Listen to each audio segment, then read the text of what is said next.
네, 이제 공인중개사 법령 및 중개실무 기본서 가지고요. 2021년 1, 2월 과정 첫 번째 기본 이론 과정을 시작하도록 하겠습니다.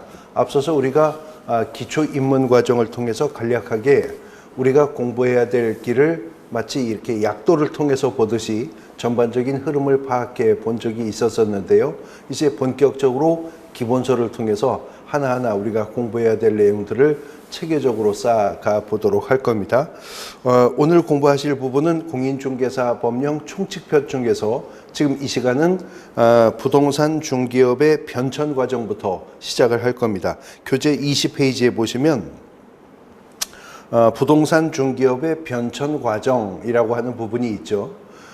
공인중개사 시험은 공인중개사 시험 시행일 현재 시행되고 있는 현행 법령을 가지고 답안을 작성하는 것입니다. 그래서 우리가 현행 법령을 가지고 공부하고 있지만 앞으로 우리가 시험 보기 전에 이 법령의 일부 내용이 개정되어서 수정되는 부분이 있으면 그런 부분들은 또 우리가 따라가면서 수정해서 공부를 하셔야 되는 거죠. 하물며 이 법이 전에 어떤 모습을 갖추고 있었느냐를 되돌아볼 필요는 크게 없는 것이지만 현행 공인중개사 법령의 내용을 이해하는 데 필요한 부분들, 그 부분들만 간략하게 정리를 해보면 될 것 같습니다. 우리나라에서 부동산 중개업의 변천 과정과 관련해서는 학자들이 문헌 기록상으로 고려시대의 객주라고 하는 상인들을 그 기원, 시초로 봅니다. 이 객주라고 하는 상인들은 종합적인 유통과 관련된 상행위를 하는 분들로서 지금의 부동산 중개와 같은 역할도 함께 했었기 때문에 중개업의 기원이 된다 혹은 뭐 시초가 된다라고 말을 한다는 거죠. 그 다음에 그 밑에 보시면 거간이라고 하는 말이 나오죠. 기역항의 객주 밑에 바로 거간이라고 하는 말이 나오는데 이 거간이라고 하는 말 자체가 있을 거 사이 간자를 씁니다. 그러니까 거래 당사자 사이에 서서 거래 당사자 간의 거래에 흥정을 붙이고 거래가 성사가 되면 그 성사시켜준 대가로 일정한 구전 수입을 받는 것을 업으로 하던 상인들을 그 당시에 거간이라고 불렀었다고 하네요.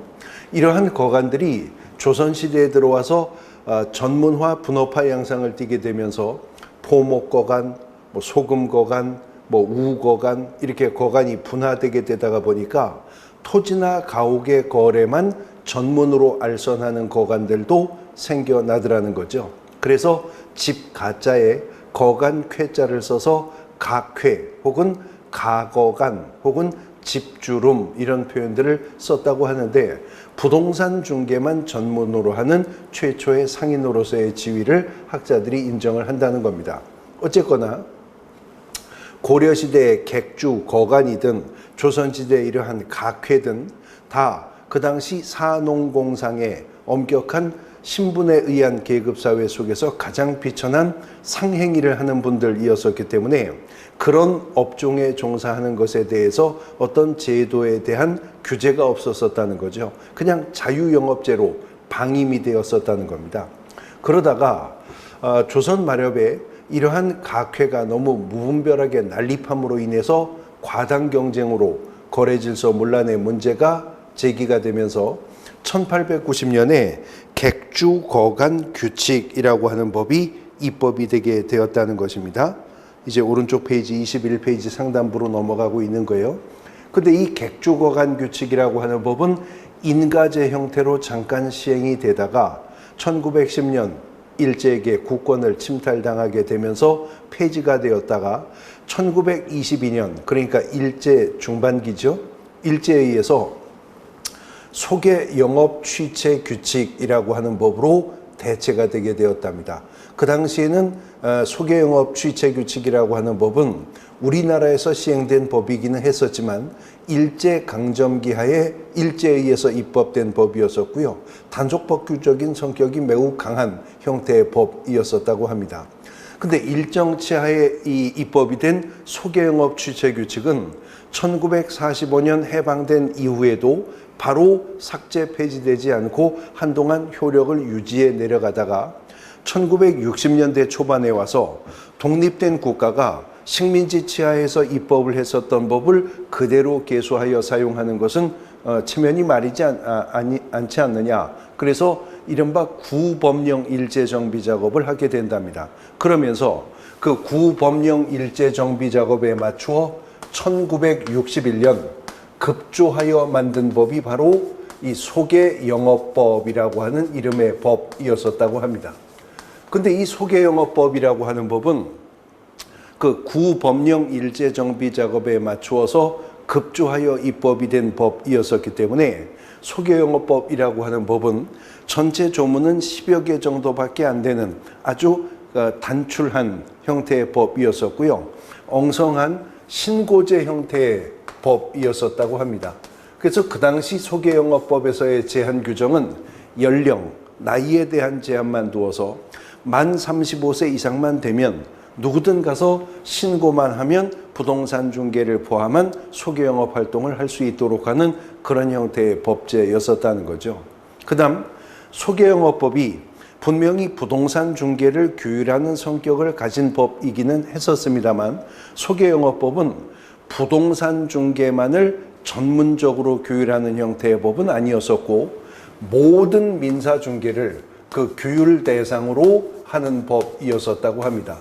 지금 제가 민사 중개라고 하는 표현을 처음으로 썼기 때문에 그 개념을 간단하게 설명드리고 넘어가는데요. 중개를 구별하는 여러 가지 구별 기준 중에 중개를 민사 중개와 상사 중개로 구별하는 구별 기준이 있거든요. 상사 중개라고 하는 것은 표현 그대로 상인 간의 상거래를 알선하는 것을 상사 중개라고 합니다. 그다음 민사 중개는 그러한 상사 중개가 아닌 중개는 다 민사 중개인 것이죠. 상거래를 알선하는 중개가 아닌 중개는 다 민사 중개입니다. 예를 들어서 혼인 중매, 장가가고 시집가는 거 상거래 아니죠? 장사하는 거 아니잖아요. 또 직업 소개, 뭐 금전 소비대차의 알선 이런 게 다 민사 중개의 대상인데 이 부동산 중개가 무엇인지는 오늘 이제 이 시간 우리가 용어의 정의를 통해서 공부할 것입니다만 본질적으로 중개 중 부동산 중개라는 거는 땅 팔고 집 사고 방 세 들어가는 거 소개하는 게 부동산 중개라고 하는 상식적인 개념은 우리가 알고 있잖아요. 근데 땅을 파는 거, 집을 사는 거, 방을 세를 얻는 것은 장사가 아니죠. 상행위가 아니기 때문에 부동산 중개도 민사 중개이거든요. 그래서 혼인 중매, 뭐 직업 소개, 금전 소비대차의 알선 등과 함께 부동산 중개도 하나의 민사 중개로서 이 소개영업법의 규율 대상에 놓이게 되었었다는 거죠. 61년부터요. 그러한 소개영업법을 가지고 부동산 중개를 규율하려고 하다가 보니까 법 자체가 태생적인 한계가 있을 뿐만 아니라 60년대, 70년대 산업화 과정에서 부동산 투기가 극심한 사회 문제로 대두가 되면서 부동산이라고 하는 것은 거래 금액도 매우 고액이고 법률적으로도 아주 복잡한 물건이기 때문에 부동산 중개만 전문적으로 규율하는 독립한 법률에 의해서 다루어져야 되겠다라고 하는 입법의 필요가 생기게 되었다는 것입니다. 그래서 1983년에 국회가 부동산 중개만을 전문으로 규율하는 독립한 법률을 하나 입법을 하게 되는데 바로 그 법의 명칭이 부동산 중개업법이라고 하는 법입니다. 이 부동산 중개업법이라고 하는 법은 1983년 이른바 83년 부동산 투기 종합 억제 대책의 일환으로 입법이 된 법이었었다고 하네요. 그래서 부동산 중개업법은 제정 당시 그전에는 소개영업법 시절이었었다고 그랬잖아요. 누구나 가서 신고만 하면 부동산 중개를 할 수 있도록 허용하니까 부동산 투기가 촉발되고 거래 질서가 문란되는 거 아니냐. 그래서 부동산 중개업계의 관주도의 통제를 강화해야 되겠다. 이런 입법의 의도를 가지고 제정이 된 법이었었기 때문에 처음에 부동산 중개업법은 단속 법규적인 성격이 아주 강한 허가제 형태로 제정이 되게 되었었다는 거죠. 그래서 83년 제정이 된 부동산 중개업법이 그 이듬해인 1984년에 이제 시행이 되게 되는데, 이 84년 법이 시행되면서부터는 허가관청에 가서 허가를 받은 자만 이제 부동산 중개업을 할 수 있도록 이렇게 제도의 틀을 바꾸게 되었다는 거죠. 입법 과정을 통해서. 근데 문제는 행정관청이 허가관청으로서 허가 여부를 판단하려면 이자가, 허가 신청을 한 이자가 부동산 중개업을 할 수 있는 전문적인 지식과 소양을 갖추었는지를 객관적으로 공정하게 판단할 수 있는 어떤 검증 장치가 있어야 되겠다라고 하는 판단이 있었다는 것이죠. 그래서 1983년 부동산 중개업법이 제정될 때요, 법 제정과 함께 도입이 된 제도가 바로 공인중개사라고 하는 제도라는 것입니다. 지금 여러분들이 뜻을 세우시고 도전을 시작하신 이 공인중개사라고 하는 자격제도는 이렇게 1983년 부동산 중개업법이라고 하는 법이 제정될 때 법 제정과 함께 도입이 된 제도가 바로 공인중개사 제도라고 하는 겁니다. 그러니 83년 공인중개사 제도를 도입을 한 부동산 중개업법이 제정되어 84년 이듬해 시행될 당시만 하더라도 아직은 공인중개사 시험이 한 번도 치러지지 않은 상태죠. 여기서 법이 시행이 되었으니 84년 법을 시행하면서 전격적으로 이제부터는 공인중개사만 중개업 허가하겠다라고 시행할 수는 없죠. 공인중개사가 있어야 허가를 하죠. 아직 시험도 안 봤는데요. 그러니까 84년 법이 시행되고 나서 시행된 이듬해인 1985년에 가서 1회 공인중개사 시험이 치러집니다. 86년에 2회 공인중개사 시험이, 87년에 3회 공인중개사 시험이, 그 다음에 88년 올림픽 할 때 4회 공인중개사 시험이 치러져요. 그렇게 공인중개사 시험을 몇 차례 치르고 나서 1989년에요.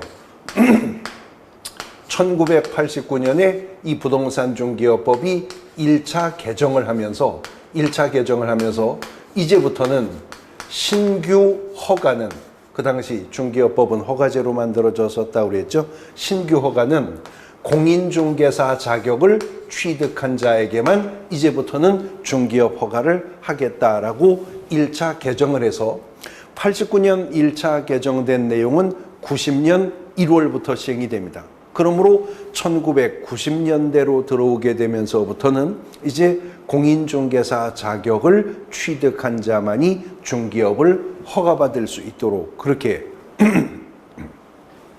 자격제도가 정착되게 되었다는 겁니다. 그리고 한 10년쯤 지나면서 보니까 아니 공인중개사 자격증이 있어야만 중개업을 할 수 있다면 이미 공인중개사 자격시험을 통과하는 과정에서 중개업을 할 수 있는 전문적 지식과 소양이 있는지는 검증이 되었는데 행정관청이 또 그 전문 자격사인 공인중개사를 두고 허가한다 안 한다를 판단하는 것은 불필요한 이중적인 규제가 아닌가, 이런 비판이 대두되게 되면서요, 1999년에 이제 부동산 중개업법이 7번째 7차 개정을 하는데요. 99년 7차 개정을 통해 원래는 단속법규적인 성격이 아주 강한 허가제로 제정되었었던 부동산 중개업법이 중개업의 허가제를 등록제로 개편하게 되더라는 거죠. 그리고 이러한 중개업의 등록제는 2021년 지금 현재까지도 이제 유지가 되어 가고 있는 겁니다. 그래서 원래 부동산 중개업법은 허가제 형태로 제정되었었지만 99년 7차 개정을 통해 등록제로 바뀌어서 중개업의 등록제는 지금 현재까지도 유지가 되어 가고 있다라고 하는 겁니다. 그래서 앞으로 공인중개사 법령을 공부하시면서 가장 많이 듣게 되는 단어 중에 하나가 바로 등록이라는 제도가 될 것입니다. 등록이라는 단어 가장 많이 들으시게 될 겁니다. 공인중개사법의 근간이 되는 제도이기 때문에 그렇습니다. 그 다음 이 부동산 중개업법이요. 2005년에 실거래가 확보를 목적으로 부동산 거래 신고 제도를 도입을 합니다. 그런데 이 부동산 거래 신고 제도는 신속하게 정착시켜야 될 정책적인 필요가 있는 제도였었기 때문에 아예 법의 제명을 바꾸어 버려요. 간판을 바꾸어 버립니다. 그래서 부동산 중개업법이라고 제정되었었던 법이 9차 개정을 하면서 법의 명칭을 공인중개사의 업무 및 부동산 거래 신고에 관한 법률 이렇게 명칭을 바꾸게 되었다는 거죠. 그랬다가 부동산 거래 신고 제도가 이제 이 법을 떠나 하나의 독립된 법률로 분리 독립해 나가게 됩니다. 그래서 지금은 공인중개사법이라고 하는 법이 따로 있고 우리가 이제 공인중개사법을 공부한 이후에 바로 이어서 부동산 거래 신고 등에 관한 법률이라는 것을 2편, 두 번째 편에서 공부하시게 되는 겁니다. 이제 우리가 공부해야 될 공인중개사 법령은 이러한 변천 과정을 통해서 만들어졌다. 그러니까 지금 현행법인 공인중개사법과 부동산 중개업법이라고 하는 법은 실체가 전혀 다른 별개의 독립한 법률이 아니라 공인중개사법의 전신이 부동산 중개업법이죠. 부동산 중개업법의 후신이 공인중개사법입니다. 비유하자면 부동산 중개업법과 공인중개사법의 관계는 국민학교, 초등학교 관계라고 생각하면 됩니다. 국민학교가 초등학교고 초등학교가 국민학교였었던 거죠. 명칭이 그렇게 바뀌게 되었다라고 이해를 하시면 되겠습니다. 자, 이렇게 해서 우리가 지금 공부하는 공인중개사법이라고 하는 법이 마련되게 되었다라고 하는 것인데 이러한 공인중개사 법령은 어떻게 구성되었는가 이어지는 23페이지에 보시면 공인중개사 법령의 구성이라고 하는 말이 나오고 있죠. 하단부에 공인중개사 법령이라고 하는 표현을 우리가 쓰고 있는데 법이라고 하는 것은 무엇이고 또 법령이라고 하는 것은 무엇인가 이 개념을 이해하시기 위해서는 먼저 선행적으로 이해하셔야 될 부분이 법 단계라고 하는 것입니다. 이 법 단계라고 하는 것은 법이라고 해서 다 똑같은 중량과 가치를 가지고 있는 것이 아니라 법 상호간에는 등급이 있다라고 하는 내용이거든요. 그 법 단계론에 의해서 법의 등급을 매겨보면 어느 나라나 마찬가지지만 우리나라도 최상위의 단계에 있는 하나의 법이 있죠. 그것을 일컬어 헌법이라고 합니다. 헌법이라고 합니다. 이 헌법이라고 하는 법은 법의 단계에서는 가장 최상위에 있는 하나의 법 체계로서 이 헌법이라고 하는 법은 기본권과 통치 구조를 그 주요 내용으로 하고 있는 최상위의 법입니다. 인간으로서, 국민으로서 당연히 요구할 수 있고 주장, 향유할 수 있는 기본적 권리, 기본권이라고 하죠.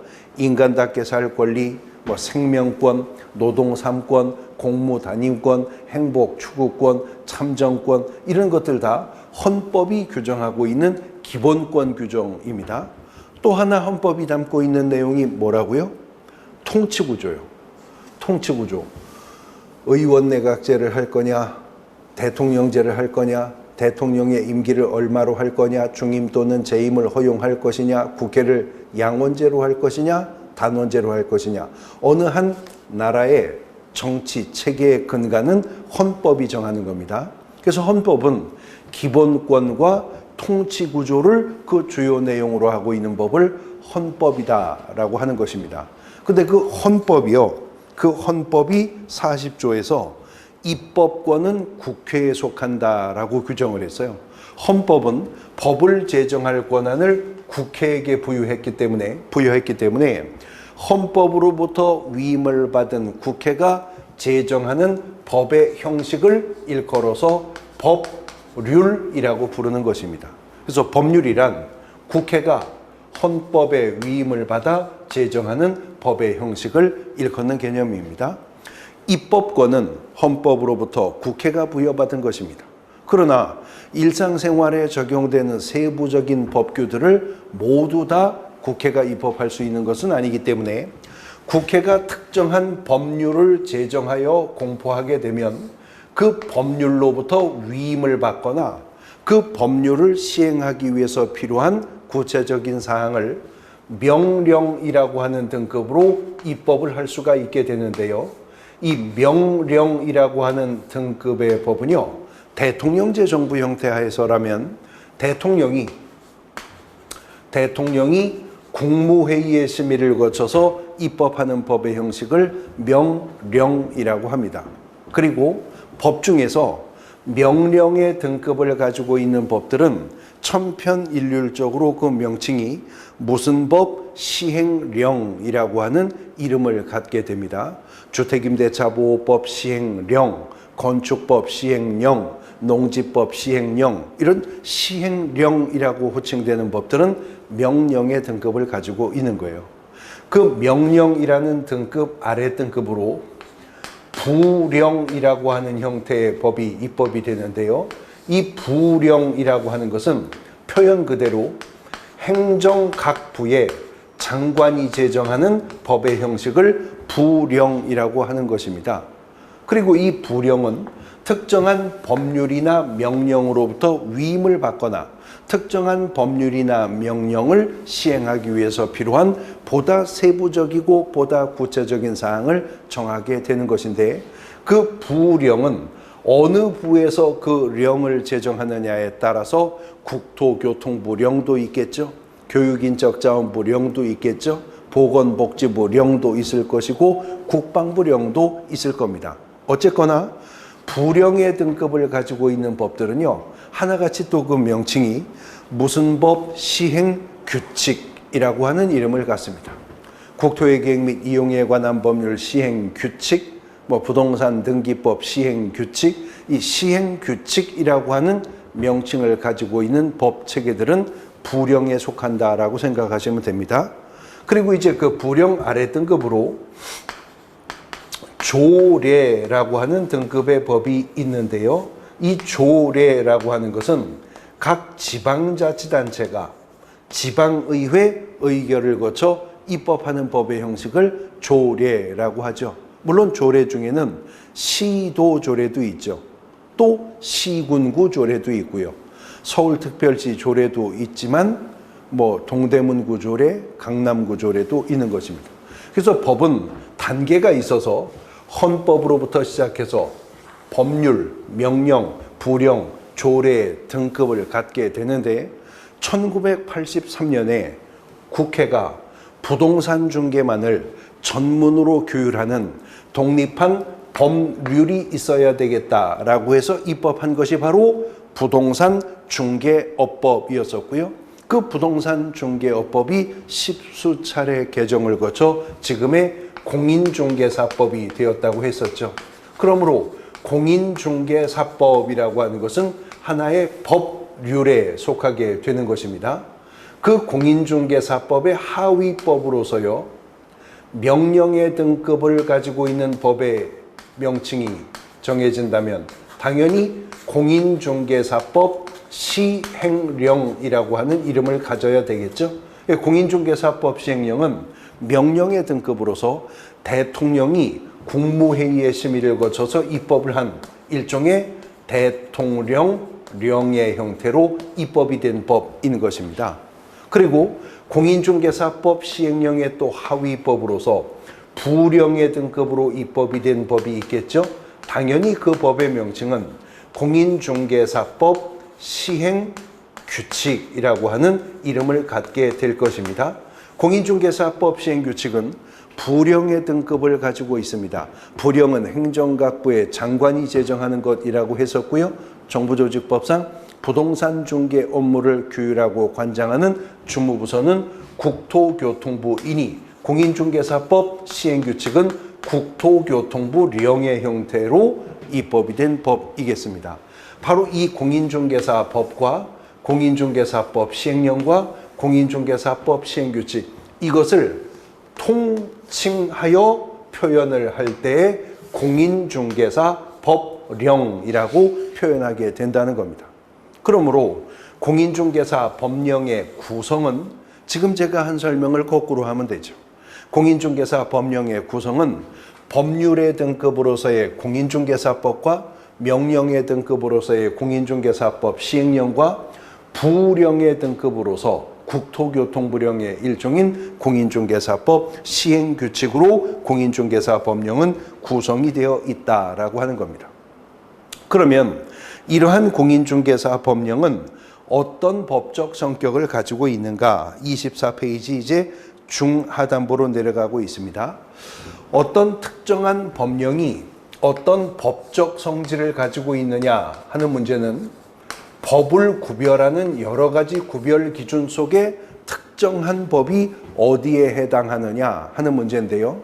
법을 구별하는 구별 기준은 그 구별 기준을 무엇으로 삼느냐에 따라 여러 가지로 나누어 볼 수가 있는데 가장 일반적으로는 법을 구별할 때 일반법과 특별법으로 구별하는 구별 기준이 있습니다. 법을 일반법과 특별법으로 구별하는 그 구별의 기준은요, 일반법이라고 하는 것은 표현 그대로 보다 넓은 장소, 보다 넓은 사람에게 적용되는 법을 일반법이라고 합니다. 영어로도 General Law라고 하죠. 특별법이라고 하는 것은 그 반대되는 개념이니 보다 좁은 범위, 좁은 장소, 좁은 사람에게 적용되는 법을 특별법이라고 하는 거죠. 그래서 영어로도 Special Law라고 하는 것이죠. 문제는 무엇보다 넓은 범위, 장소, 사람에게 적용되면 이를 일반법이라 하고 무엇보다 좁은 범위, 장소, 사람에게 적용되면 특별법이라 할 것인가 하는 문제는 상대적인 구별 기준인 것입니다. 다시 말해서 비교 대상에 따라 달라질 수가 있다는 거죠. 그러므로 A법은 일반법이다, B법은 특별법이다 이렇게 표현되는 성질의 것이 아니고 A법은 B법의 일반법이다 라거나 B법은 A법의 특별법이다 이렇게 표현되는 개념이라는 거죠. 그리고 그러한 상대성은 비교 대상에 따라 달라질 수도 있는 것이어서 비록 B법이 A법의 특별법이라 하더라도 A법의 특별법인 B법이요 C법과 비교하게 된다면 B법이 C법의 일반법이고 C법이 또 B법의 특별법일 수도 있다는 거죠.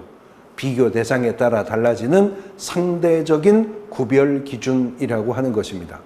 그럼에도 불구하고 우리가 법을 일반법과 특별법으로 구별하는 이유가 있으니까 구별해 보는 거겠죠. 그 구분의 실익은요, 적용 가능한 법이 여러 가지가 있다면 그 중에 특별법은 일반법에 우선하여 적용한다라고 하는 이른바 특별법 우선 적용의 원칙이라고 하는 것이 있기 때문에 우리가 법을 일반법과 특별법으로 구별하는 것입니다. 그래서 부동산 중개와 관련해 공인중개사법은 일반법입니다. 일반법. 그러나 민법이나 상법과 비교해 봤을 때에는요, 공인중개사법은 민법이나 상법과 비교했을 때 보다 좁은 범위, 장소, 사람에게 적용되는 법이죠. 그래서 공인중개사법은 민법의 특별법이고 상법의 특별법이 또 되는 법이라는 것이죠. 또 하나 법을 구별하는 구별 기준은 법을 공법과 사법으로 구별하는 구별 기준이 있습니다. 공사법 구별론이라고도 하는데요. 공법이라고 하는 것은 국가 대 국가 혹은 국가 대 지방자치단체, 주로 국가 대 국민 관계를 교율하는 질서 유지를 위한 수직적 형태의 법을 일컬어 공법이라 하는 것입니다.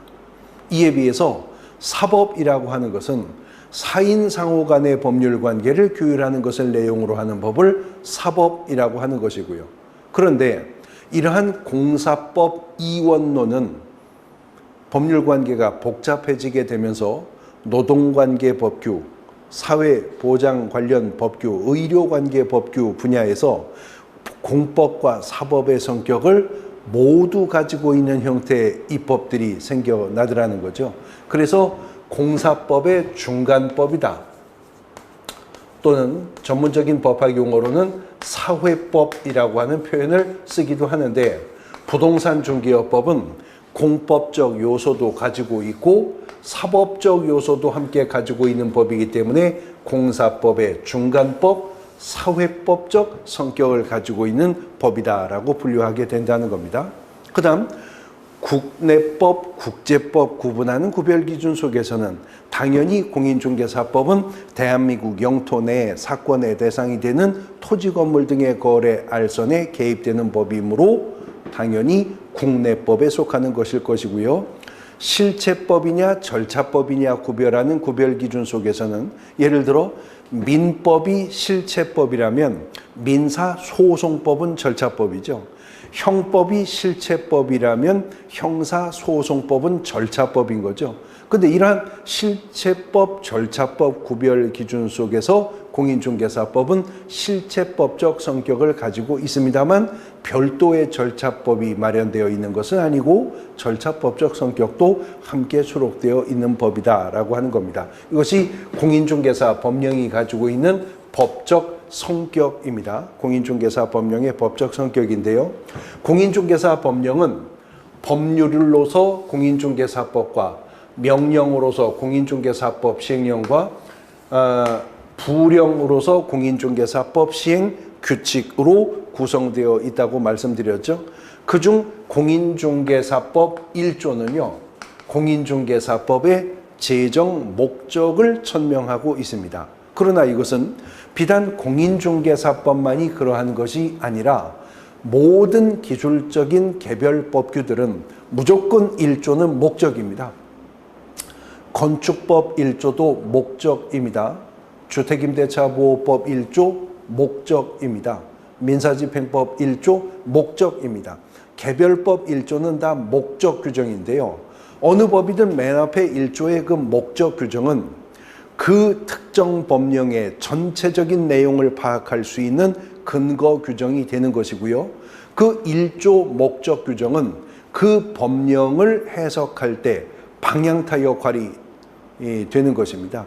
법 해석의 기준이 된다 하는 것이죠. 그래서 1조 목적 규정은 명목상 중요하지만 우리 공인중개사법에서는 수험생에게 실질적으로도 중요한 것이 간혹 문제로 출제가 되고 있기 때문에 그렇습니다. 다시 한 페이지 앞으로 가보시면 교재 23페이지 중 하단부에 관련 조문이 있죠.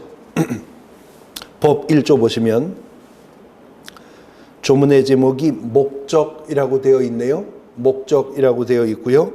이 법은 공인중개사의 업무 등에 관한 사항을 정하여 그 전문성을 제고하고 부동산 중개업을 건전하게 육성하여 국민경제에 이바지함을 목적으로 한다. 간단한 한 문장으로 공인중개사법 제정 목적을 규정해 두었습니다.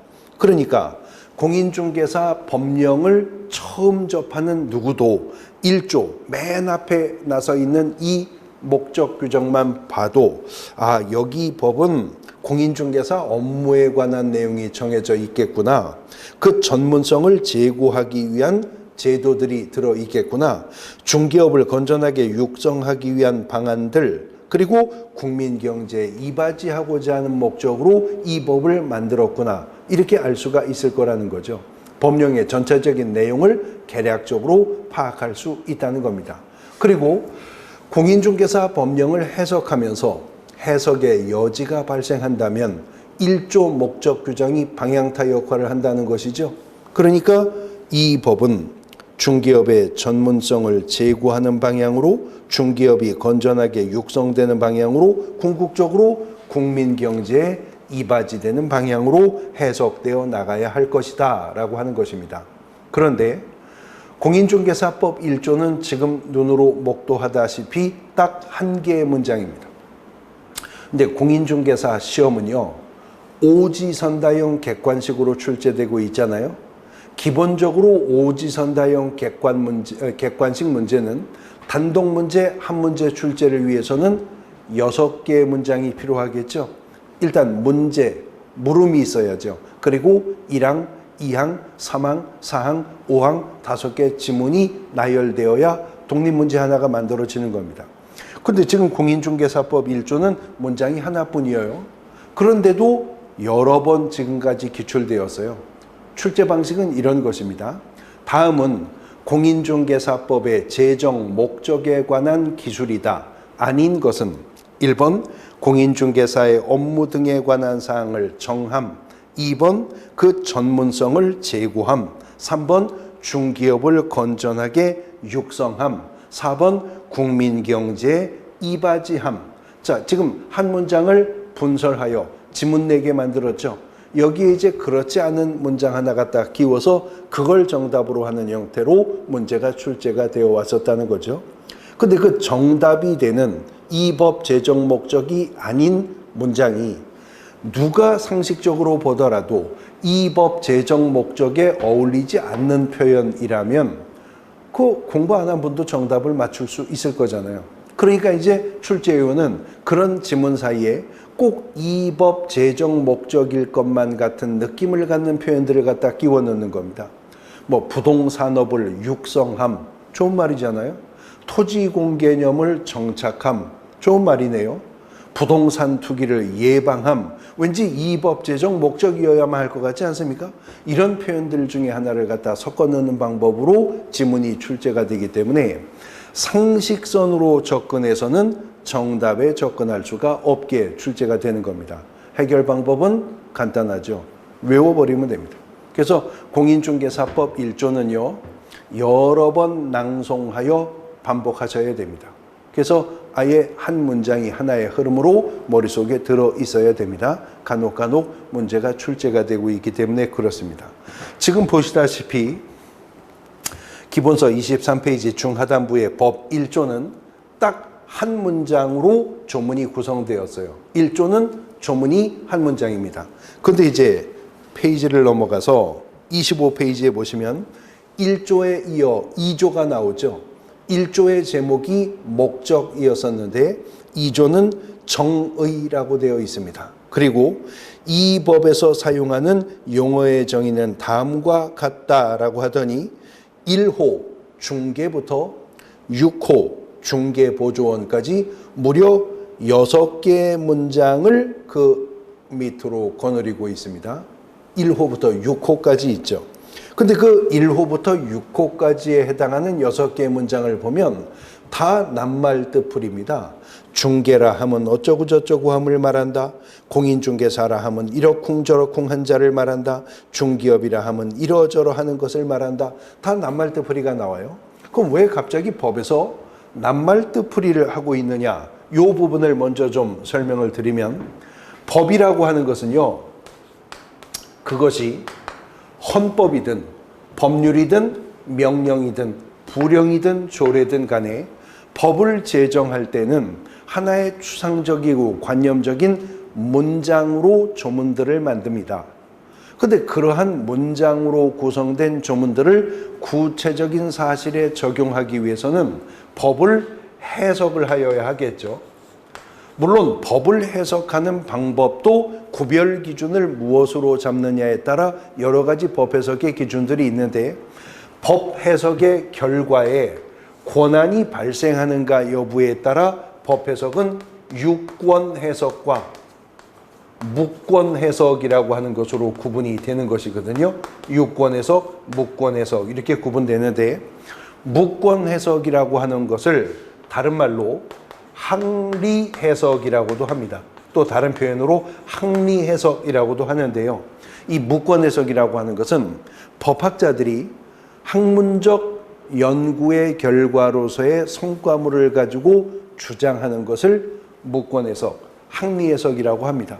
그리고 우리가 그 무권 해석의 결과물을 표현할 때 학설이라고 하는 표현을 쓰는 거죠. 대부분의 학자들이 그러한 주장에 동참하고 있다면 다수설 뭐 이런 표현을 쓰겠죠.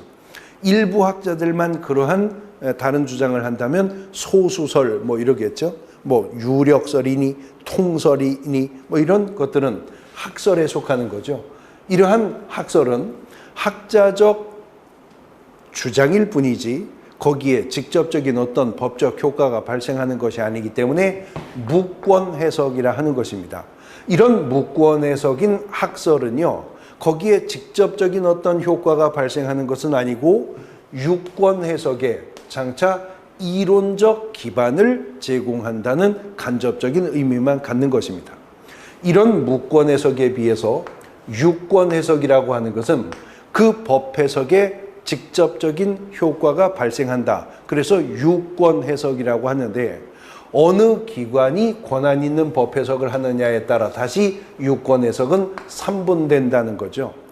국가기관을 삼권 분립의 원칙에 입각하여 구분할 때 우리는 입법부, 행정부, 사법부 이렇게 구분을 하죠. 국가기관을 입법, 행정, 사법으로 분류하는 삼권 분립의 원칙이라고 하는 것은 그 구별의 기준이 뭐예요? 법인 거죠. 법이라고 하는 것은 워낙 막강한 힘을 갖게 되는 것이기 때문에 법이 가지고 있는 힘을 국민이 어느 한 기관에 모두 위임하는 것이 아니라 나누어서 상호 견제할 수 있도록 한다는 거죠. 그래서 입법부는 뭐 하라는 거예요? 법을 만들라는 거죠. 행정부는 입법부가 만든 법을 집행하는 것이고 법에 대한 최종적인 판단과 해석은 사법부가 하는 겁니다. 그래서 우리가 사법 해석의 결과물을 말할 때 뭐라고 하죠? 판례라고 하는 거죠. 헌법재판소 판례, 대법원 판례, 고등법원 판례, 하급심 판례라고 하는 거죠. 원래 법을 해석하는 기관은 사법부니까요. 근데 행정부는 법을 집행하는 기관입니다만 입법부가 제정하여 공포한 법을 집행하기 위해서 행정부가 부여받은 권한 범위 내에서 일정한 유격을 잡을 수가 있습니다. 이것을 행정해석이라고 하고요. 보통 우리가 일상 용어 속에서 유권해석이라고 표현할 때는 행정해석을 구체적으로 지칭하는 경우가 많습니다. 이런 사건에 대해 국토교통부 유권해석에 따르면 어떻다 이렇게 말할 때 그 유권해석은 행정해석을 말한다는 거죠. 근데 입법부인 국회는 법을 제정하거나 개정하는 역할을 담당하는 것이지 국회가 법을 해석하는 기관은 아니죠. 그런데요, 국회가 법률을 새롭게 제정하거나 기존의 법률을 새롭게 개정하면서 보니까 이 법 속에 이런 용어들은 반드시 이런 의미로만 적용이 되어서 조문의 해석에 동원되어야 입법의 취지에 맞게 이 법이 운용될 수 있겠다. 이 법 속에 이런 용어가 만일 이 의미가 아닌 다른 의미로도 해석이 용인되면 이 법령 전체의 통일성을 위해할 만한 위험성도 있겠다라고 판단이 되면 국회가요, 특정한 법률을 제정하거나 개정하면서 아예 법 속에다가 해석을 달아버려요. 그것을 일컬어서 입법 해석이라고 하는데 어느 법, 어느 조문이든 간에 해당 조문이 오직 입법 해석의 내용으로만 그 조문이 구성되어 있을 때에는 그 조문의 제목을 정의라고 합니다. 그리고 통상적으로는 개별법들은 다 1조가 뭐라 그랬죠? 목적이라고 했잖아요. 이어지는 2조는 대부분 개별법들이 바로 이 정의라고 하는 것을 두게 되는 것입니다. 그래서 공인중개사법 입법자인 국회는요, 중개, 공인중개사, 중개업, 개업공인중개사, 소속공인중개사, 중개보조원 이 6개의 용어만큼은 반드시 이 의미로만 적용해서 조문 해석에 동원되어야 이 공인중개사법이 우리가 입법 공포한 취지에 맞게 운용될 수 있을 것이다. 적어도 이 6가지 용어만큼은 이 의미가 아닌 다른 의미로 해석이 인정이 되면 이 법령 전체에 통일성을 깰 만한 위험성이 있을 것이다 라고 판단해 입법 해석한 부분입니다. 쉽게 말해 하나의 매뉴얼이라고 하는 거죠. 매뉴얼. 그러니까 공인중개사법 2조 6개의 용어는 반드시 암기하셔야 되고 하나하나 6개 용어의 개별적인 의미 파악도 잘 해두셔야 될 뿐만 아니라 6개의 용어는 상호 유기적인 연관 관계가 매우 깊기 때문에 6개 용어의 상호 유기적인 연관성도 유의해서 살펴두셔야 하는 것입니다. 이제 이어지는 시간에 그 6개의 용어들 하나하나 풀어가면서 개념과 특징, 그 용어 상호 간의 상관관계에 대해서 살펴보도록 할 겁니다. 쉬었다가 보도록 하겠습니다.